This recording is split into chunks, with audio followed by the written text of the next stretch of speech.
আসসালামু আলাইকুম। আন্তর্জাতিক সংবাদে আপনাকে স্বাগতম। শুরুতেই সংবাদ শিরোনাম, পরে বিস্তারিত।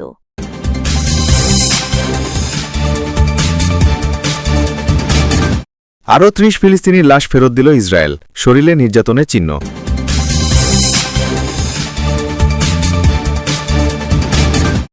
ট্রাম্পের কাছে ক্ষমা চেয়েছেন কানাডার প্রধানমন্ত্রী।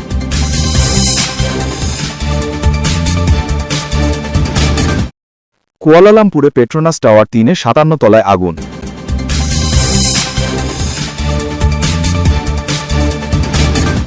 ফিলিস্তিনি বন্দীকে নির্যাতনের ভিডিও ফাঁস, শীর্ষ ইসরায়েলি জেনারেলের পদত্যাগ।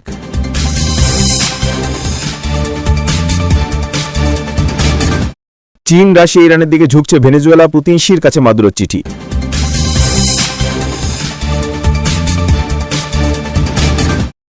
রাশিয়ার বার্তা পেয়ে পুতিনের সঙ্গে বৈঠক বাতিল করেন ট্রাম্প, দাবি ব্রিটিশ দৈনিকের।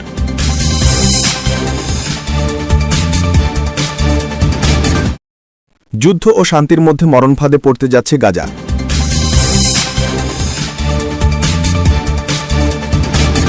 এতক্ষণ শুনছিলেন সংবাদ শিরোনাম, এবারে বিস্তারিত। তবে অনুরোধ থাকবে ভিডিওটিতে একটি লাইক করবেন এবং কমেন্ট করে জানিয়ে দেবেন আপনার মূল্যবান মতামত। এছাড়া আমাদের চ্যানেলে নতুন হয়ে থাকলে চ্যানেলটি সাবস্ক্রাইব করে আমাদের সাথে থাকবেন।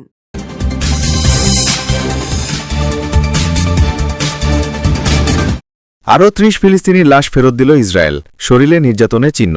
ইসরায়েলে হেফাজতে আটক অবস্থায় নিহত আরও ৩০ জন ফিলিস্তিনির মরদেহ গাজা উপত্যকায় ফেরত দেওয়া হয়েছে। ফেরত দেওয়া মরদেহগুলোর মধ্যে অনেকের দেহে নির্যাতনের স্পষ্ট চিহ্ন পাওয়া গেছে বলে জানিয়েছে ফিলিস্তিনি স্বাস্থ্য মন্ত্রণালয়। আল জাজিরা আন্তর্জাতিক রেডক্রস কমিটির মাধ্যমে ফিলিস্তিনিদের মৃতদেহগুলো ফেরত পাঠানো হয়েছে। এর আগে ফেরত দেওয়া মৃতদেহগুলোতেও চোখ বাঁধা এবং হাতকড়া পরানোর মতো আঘাতের চিহ্ন দেখা গিয়েছিল বলে চিকিৎসা সূত্র জানিয়েছে। অনেক মৃতদেহ ছিল বিকৃত বা পোড়া, আবার কারো কারো শরীর থেকে অঙ্গ বা দাঁত নিখোঁজ ছিল। এই মৃতদেহগুলো যাচাই বাছাই করে শনাক্ত করার কাজ চলছে। সর্বশেষ এই মৃতদেহগুলো হস্তান্তরের পর মোট ২২৫ জন ফিলিস্তিনি বন্দীর দেহাবশেষ ফেরত এলো। এই মৃতদেহগুলো ফিলিস্তিনি বন্দী ও ইসরায়েলি জিম্মি বিনিময়ের চুক্তির অংশ হিসেবে ফেরত দেওয়া হয়েছে। এই চুক্তির আওতায় হামাস ২০ জন জীবিত জিম্মিকে মুক্তি দিয়েছে এবং ইসরায়েল প্রায় ২,০০০ ফিলিস্তিনি রাজনৈতিক বন্দীকে মুক্তি দিয়েছে। এদিকে এই নড়বড়ে যুদ্ধবিরতির মধ্যেই ইসরায়েলি বাহিনী গাজা জুড়ে বিমান হামলা অব্যাহত রেখেছে। শুক্রবারের হামলায় কমপক্ষে ৩ জন ফিলিস্তিনি নিহত হয়েছেন। ওয়াফা সংবাদ সংস্থা জানিয়েছে, গাজা সিটির সুঝাইয়া এলাকায় ইসরায়েলি গুলিতে একজন নিহত ও তার ভাই আহত হয়েছেন। এছাড়া জাবালিয়া শরণার্থী শিবিরে ইসরায়েলি শেলিংয়ে আরও একজন নিহত হন এবং পূর্বের হামলায় আহত তৃতীয় একজন ফিলিস্তিনির মৃত্যু হয়। অন্যদিকে ইসরায়েলি জিম্মি হিসাবে থাকা ৩ জনের অজ্ঞাত মৃতদেহ ফেরত পেয়েছে বলে রেড ক্রস জানিয়েছে। এই নিয়ে হামাস এখন পর্যন্ত ১৭ জন ইসরায়েলি জিম্মির দেহাবশেষ ফেরত দিয়েছে। চুক্তি অনুযায়ী হামাস মোট ২৮ জন জিম্মির দেহাবশেষ ফেরত দিতে প্রতিশ্রুতিবদ্ধ। হামাস যুদ্ধবিরতি চুক্তির প্রতি প্রতিশ্রুতিবদ্ধ মনে হলেও ইসরায়েল এখনও গুরুত্বপূর্ণ সীমান্ত ক্রসিংগুলো খুলতে এবং মানবিক সহায়তার ট্রাকগুলিকে উপত্যকায় প্রবেশে সম্পূর্ণ অনুমতি দিতে রাজি হয়নি। জাতিসংঘের গুদাম থেকে সাহায্য পেতে ফিলিস্তিনিদের প্রকৃতই সংগ্রাম করতে হচ্ছে বলে জানা গেছে। লন্ডনের কিংস কলেজের আন্তর্জাতিক নিরাপত্তা বিভাগের প্রভাষক রব গে স্পিনফোল্ড মন্তব্য করেছেন, জিম্মি বিনিময় চুক্তি হওয়ার পরেও এমনটা ঘটবে বলে ধারণা করা হয়েছিল। অন্য একটি খবরে জানা গেছে, ইসরায়েলি সামরিক বাহিনীর শীর্ষ আইনজীবী ইফাত তোমার ইয়েরুশালেমিকে বরখাস্ত করা হয়েছে। গত বছর সাদেই তাইমান আটক কেন্দ্রে ফিলিস্তিনি বন্দীর ওপর ইসরায়েলি সেনাদের যৌন হয়রানির একটি ভিডিও ফাঁসের ঘটনায় এই পদক্ষেপ নেওয়া হয়েছে।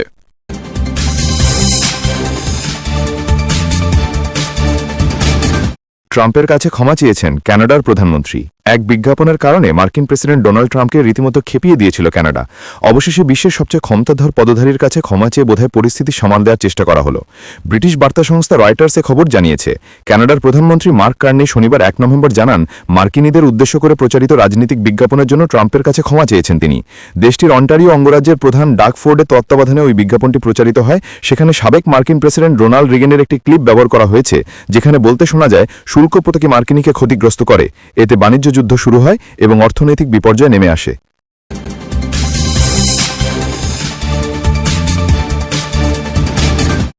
কুয়ালালামপুরে পেট্রোনাস টাওয়ার ৩-এ ৫৭ তলায় আগুন। মালয়েশিয়ার রাজধানী কুয়ালালামপুরে পেট্রোনাস টাওয়ার ৩-এর ওপর তলায় একটি রেস্তোরাঁয় আগুন লেগেছে। বার্নামা সংবাদ মাধ্যমের বরাতে স্থানীয় গণমাধ্যম দ্য স্টার জানিয়েছে, ফায়ার অ্যান্ড রেস্কিউ বিভাগের পরিচালক ও জ্যেষ্ঠ সহকারী কমিশনার মোহাম্মদ হাফিজান হাসান জানান, আগুনের ঘটনায় কেউ হতাহত হয়নি। স্থানীয় সময় সকাল ৬টা ৪০ নাগাদ আগুনের খবর পৌঁছানো হয়। ফায়ার সার্ভিসের কর্মীরা মাত্র ১০ মিনিটের মধ্যে ঘটনাস্থলে পৌঁছে ভবনের অভ্যন্তরীণ ফায়ার সেফটি ব্যবস্থা ব্যবহার করে আগুন নিয়ন্ত্রণে আনে। এতে ফায়ার হোজ ও ওয়েট রাইজার ব্যবহৃত হয়েছে। আগুন সকাল ৭টা ৪ নাগাদ নিয়ন্ত্রণে আসে এবং সকাল ৮টা ৪৫ নাগাদ সম্পূর্ণ নেভানো হয়। আগুনের ঘটনায় ৫৭তম তলার ওই রেস্তোরাঁটি অস্থায়ীভাবে বন্ধ রাখা হয়েছে। আগুনের কারণ খতিয়ে দেখা হচ্ছে। পেট্রোনাস টাওয়ার ৩ স্থানীয়ভাবে মেনারা কারিগালি নামে পরিচিত ৬০ তলা বিশিষ্ট ভবন। এটি পেট্রোনাস টুইন টাওয়ারের পাশে অবস্থিত এবং অফিস, খুচরো দোকান এবং খাদ্য ও পানীয় প্রতিষ্ঠানের জন্য ব্যবহৃত হয়। আগুন লাগার ছবি ও ভিডিও সামাজিক মাধ্যমে ছড়িয়ে পড়েছে, যেখানে ভবনের ওপরের তলায় ধোঁয়া উঠে যাওয়ায় তা চোখে পড়েছে।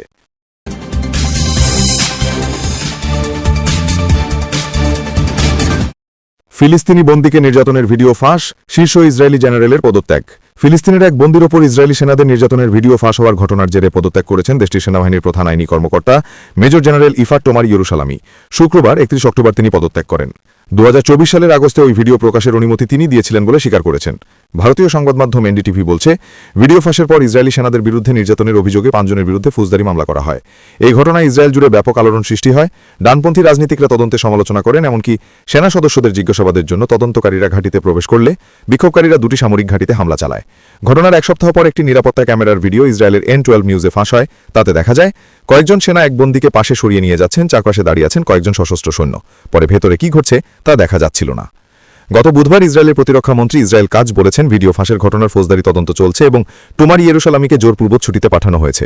পদত্যাগপত্রে টোমার ইয়েরুশালামি বলেন, তিনি ইচ্ছাকৃতভাবে আইন বহির্ভূত কিছু করেননি, বরং সেনাবাহিনীর আইনি বিভাগের ভাবমূর্তি রক্ষার চেষ্টা করেছেন। যুদ্ধ চলাকালীন সেই বিভাগটি ভিত্তিহীন অপপ্রচারের লক্ষ্যবস্তুতে পরিণত হয়েছিল বলেও উল্লেখ করেন তিনি।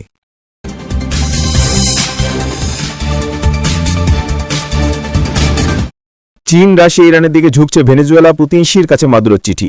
ক্যারিবীয় অঞ্চলে যুক্তরাষ্ট্রের সামরিক উপস্থিতি বৃদ্ধির মুখোমুখি ভেনেজুয়েলা প্রতিরক্ষা সক্ষমতা বৃদ্ধির জন্য রাশিয়া, চীন এবং ইরানের দিকে তাকিয়ে আছে। দেশটির president Nicolas Maduro radar system, বিমান মেরামত এবং সম্ভাব্যতা ক্ষেপণাস্ত্র সরবরাহের জন্য দেশগুলো সহায়তা চাইছেন। ওয়াশিংটন পোস্টে শুক্রবার ৩১ অক্টোবর প্রকাশিত প্রতিবেদনে এমনটাই দাবি করা হয়েছে। প্রতিবেদনে বলা হয়, মস্কোর প্রতি এই আবেদনগুলো ভ্লাদিমির পুতিনের কাছে লেখা একটি চিঠিতে জানানো হয়েছে। গত মাসের মাঝামাঝি সময় মাদুরোর একজন জ্যেষ্ঠ সহকারী মস্কো সফরের সময় চিঠিটি পৌঁছে দেন। নথির বরাতে ওয়াশিংটন পোস্ট লিখেছে, যুক্তরাষ্ট্র ও ভেনেজুয়েলার মধ্যে উত্তেজনা বৃদ্ধি প্রতিক্রিয়া বর্ধিত সামরিক সহযোগিতা চেয়ে মাদুরো চীনা প্রেসিডেন্ট শি জিনপিং এর কাছেও একটি চিঠি পাঠানোর জন্য প্রস্তুত করেছেন। ভেনেজুয়েলার প্রতিরক্ষা ব্যবস্থা শক্তিশালী করার জন্য চীনা সংস্থাগুলো রাডার শনাক্তকরণ ব্যবস্থার উৎপাদন ত্বরান্বিত করার জন্য মাদুরো বেইজিং এর প্রতি আহ্বান জানিয়েছেন। নথিতে আরও বলা হয়েছে, চিঠিতে মাদুরো ক্যারিবীয় অঞ্চলের মার্কিন আগ্রাসনের তীব্রতার উপর জোর দিয়েছেন এবং ভেনেজুয়েলার বিরুদ্ধে মার্কিন সামরিক পদক্ষেপকে তাদের অভিন্ন আদর্শের কারণে চীনের বিরুদ্ধে পদক্ষেপ হিসেবে উপস্থাপন করেছেন।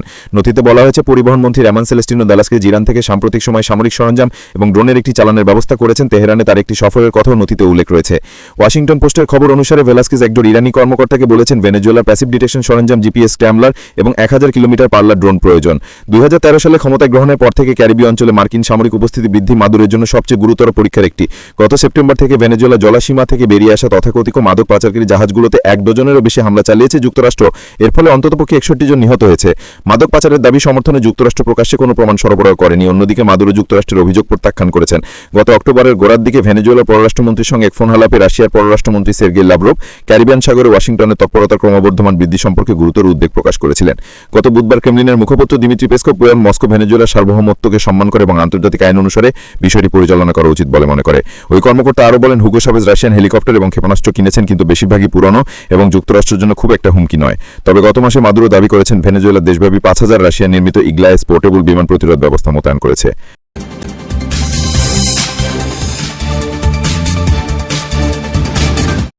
রাশিয়ার বার্তা পেয়ে পুতিনের সঙ্গে বৈঠক বাতিল করেন ট্রাম্প, দাবি ব্রিটিশ দৈনিকের। বৈঠক প্রায় চূড়ান্ত হয়ে গেলেও শেষমেশ হাঙ্গেরির বুদাপেস্টে রুশ প্রেসিডেন্ট ভ্লাদিমির পুতিনের মুখোমুখি হননি মার্কিন প্রেসিডেন্ট ডোনাল্ড ট্রাম্প। রাশিয়ার পাঠানো একটি মেমো পেয়ে ট্রাম্প ওই বৈঠক বাতিল করে দেন। এমনটাই দাবি করেছে ব্রিটেনের সংবাদপত্র ফিনান্সিয়াল টাইমস, খবর রয়টার্সের।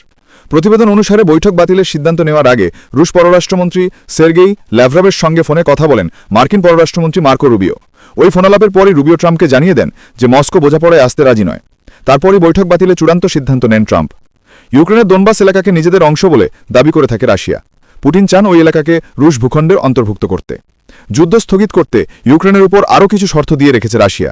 তার একটি হল, ইউক্রেনকে সামরিক বাহিনীর সদস্য সংখ্যা কমাতে হবে। আরেকটি শর্ত হল, মার্কিন নেতৃত্বাধীন সামরিক জোট ন্যাটোয়ে অন্তর্ভুক্ত না হওয়ার নিশ্চয়তা দিতে হবে ইউক্রেনকে। ইউক্রেনের পাল্টা দাবি, দুই দেশের বর্তমান যুদ্ধরেখা মেনেই যুদ্ধবিরতি হোক। ট্রাম্পও তাই চান।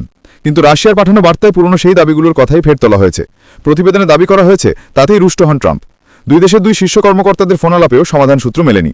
ফিনান্সিয়াল টাইমসের এই প্রতিবেদন নিয়ে এখনও কোনো মন্তব্য করেনি রাশিয়া বা ইউক্রেন। রয়টার্স এখনও জানিয়েছে, তারা এখনও এই খবরের সত্যতা যাচাই করতে পারেনি। আগামী ফেব্রুয়ারিতে ৫ বছর পূর্ণ হবে রাশিয়া ইউক্রেন যুদ্ধ। বারবার পুতিন এবং ইউক্রেনের প্রেসিডেন্ট ভলোদিমির জেলেন্সকির সঙ্গে আলোচনা করেও যুদ্ধ থামাতে পারেননি ট্রাম্প। কোনো সমঝোতা হয়নি। সম্প্রতি পুতিনের সঙ্গে সরাসরি ফোনে কথা বলেন ট্রাম্প। এরপরই হাঙ্গেরির রাজধানী বুদাপেস্টে পুতিনের সঙ্গে তার একটি বৈঠক নিয়ে আলোচনা শুরু হয়, কিন্তু শেষ পর্যন্ত তা হয়নি। এই পরিস্থিতিতে গত সপ্তাহে হতাশ ট্রাম্প জানান, পুতিনের সঙ্গে দেখা করে তিনি আর সময় নষ্ট করতে চান না।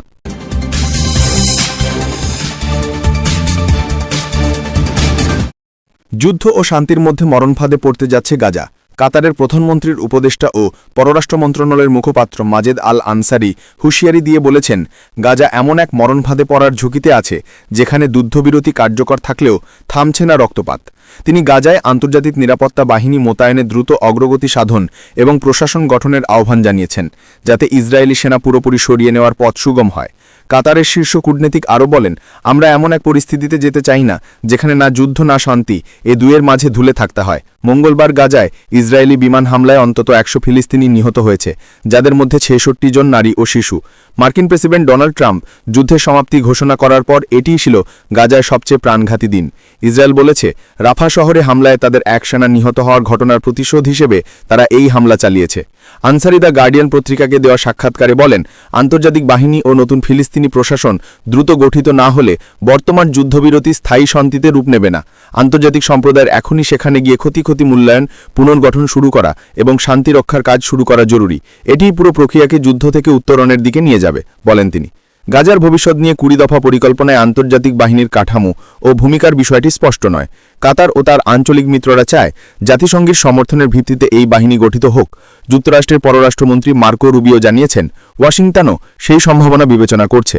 মাজেদ আল আনসারি বলেন, যদি জাতিসংঘ নিরাপত্তা পরিষদের প্রস্তাবনা এবং গাজায় প্রশাসন ও আন্তর্জাতিক বাহিনীর জন্য ম্যান্ডেট আমরা পাই, তাহলে আমরা পরিস্থিতি স্থিতিশীল করতে সক্ষম হব বলে অত্যন্ত আশাবাদী। সূত্র দ্য গার্ডিয়ান।